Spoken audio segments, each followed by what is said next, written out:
माता रानी के गाना है, आप लोग देखिए, लाइक सब्सक्राइब कीजिएगा, आवाज कर देखिए। मथवा बनावलो महामाया तिलक लके सियाना, किए हो तिलक लके सियाना, कि मैया हो कोई ना चिन्हेला, मैया जगदम्बा हो ना, कि मैया हो कोई ना चिन्हेला, मैया जगदम्बा हो ना। एक ताजे चिनले मैया घर के सेवा खवाना, किए हो घर के सेवा खवाना, हे मैया है तू ताऊ मैया जगदम्बा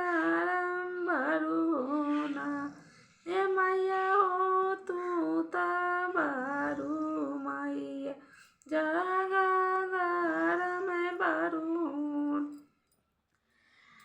टूटही छी तनिया मैया फटही लुगड़ियाना, किए हो फटही लुगड़ियाना, कि मैया हो कोई ना चिन्हेला, मैया भवानी हो ना, ए मैया हो कोई ना चिन्हेला, मैया भवानी हो।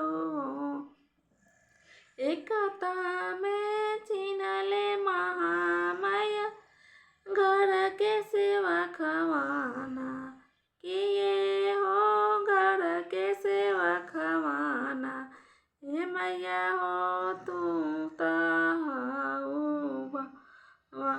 हम रो भवानी मैया हो ना, कि मैया है